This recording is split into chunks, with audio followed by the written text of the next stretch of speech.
Hello and welcome. We're going to be talking about our boiler today. This boiler heats our house here in southwestern Ontario. It's been doing so for many, many years, but it suffered a catastrophic failure, so it's set to be replaced. But before we say goodbye to it, we thought we'd put together a video to show you what most people are calling one of the oldest boilers that they have ever seen. When we moved into this house, we knew nothing about this boiler. And to be blunt, we still don't know a whole lot about it. We've lived here about 15 years now, and it's worked wonderfully. But this past winter, unfortunately, it it suffered a failure, and we're going to have to replace it. So the people we've had in, the experts, the contractors from the community, they can't really tell me too much about it. So we've done a little bit of research. What year it is, we're not 100% sure, and I'll show you why. First off, we'll start here.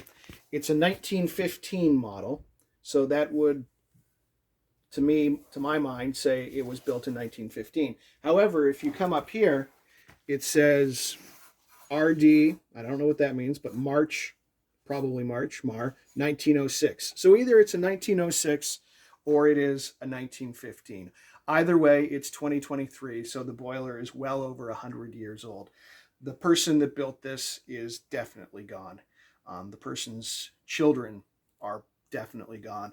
In fact, the person's grandchildren might have died before this boiler. So this boiler has been around a long time. Built in Toronto, as far as we can tell, by a company called Gurney and Oxford. If you look them up online, there's a 3F there. I'm not sure what that means. Gurney and Oxford. Gurney was a boilermaker in the Toronto area. I'm not sure if they're still around. That's what we've learned about this boiler over the last 15 years.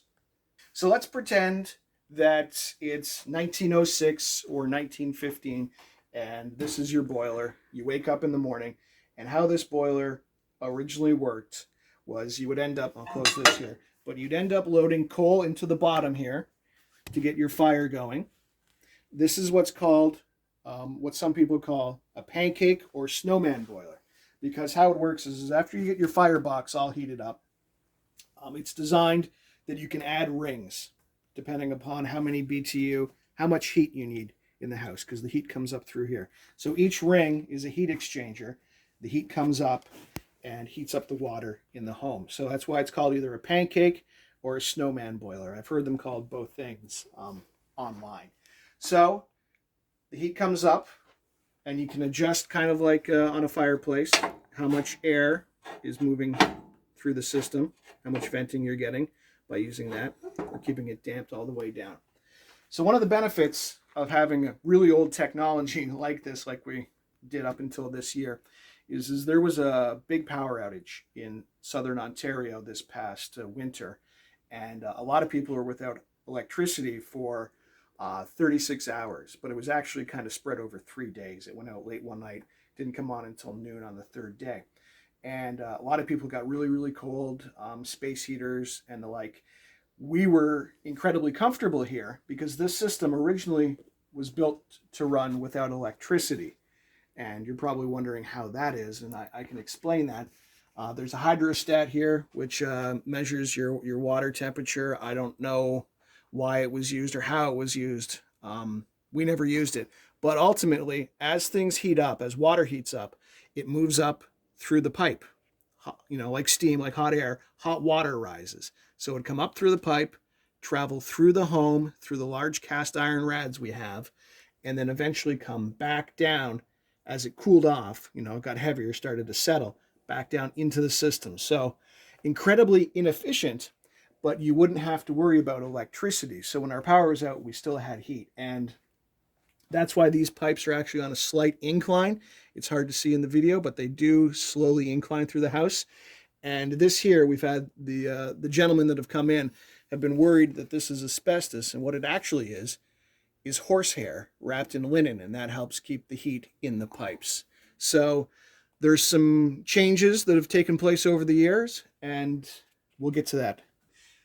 Like any old piece of technology, there's been a lot of changes and a lot of modification to it over the years by homeowners, because you remember this is maybe up to 120 years old roughly.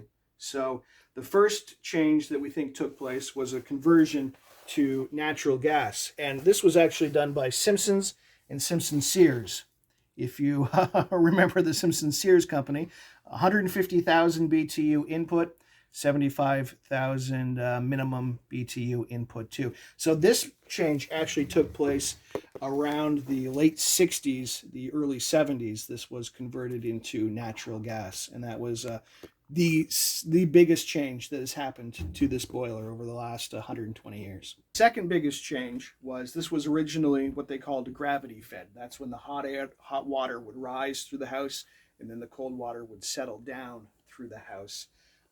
Somewhere along the lines that was changed. That's wildly inefficient. It works, but it's not great. Somebody added a pump to the system.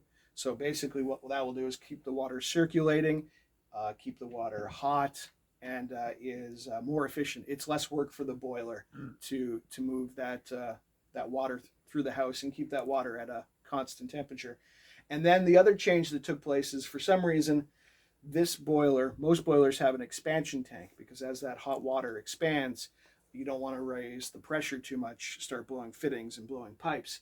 So most boilers have an extension, or have an expansion tank rather.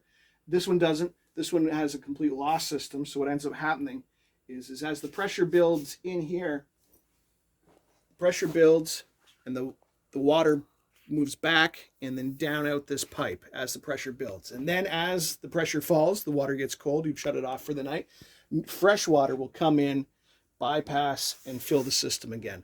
So every once in a while you'd have to come down here and check your pressure. That was the second major upgrade to this system over its lifetime. So this was originally gravity-fed coal. Now it is natural gas with a pump on it. But still, the pump would run all the time.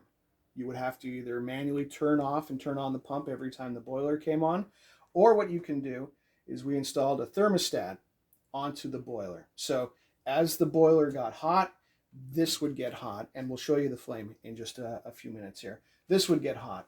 So what we did was we connected this thermostat to the electrical line that would run the pump. That way, when the boiler came on, this would heat up, the pump would kick on, the boiler turns off, the water cools off, the boiler turns off.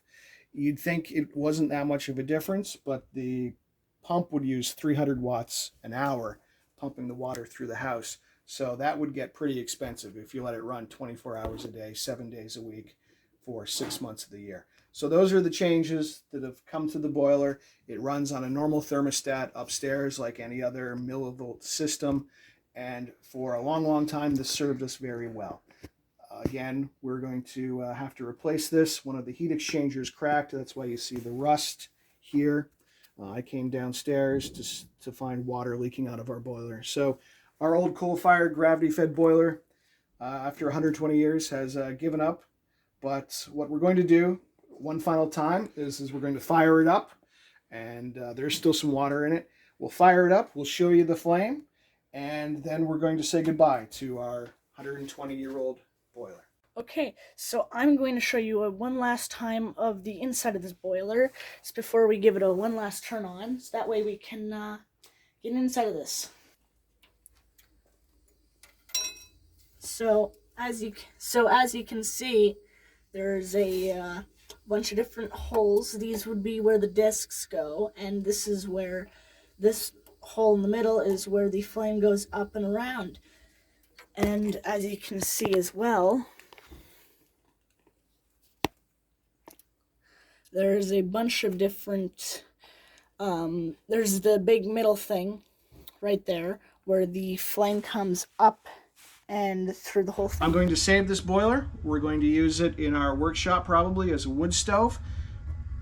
And downstairs, what we're going to do is we're going to be putting in a new high efficiency combination boiler. It's going to hang on the wall. It's going to be way more efficient, but like I said, going to be sad to see this one go. This is the last time this boiler will fire up in 115 years. Served us all really well. And to whoever built it, wherever you are, their family members, I wanted to say thank you. So stick around. We're going to talk about our new boiler when we get that installed in the coming weeks and months. And maybe we'll do some other videos about our old Foursquare here in southwestern Ontario. Thanks for watching.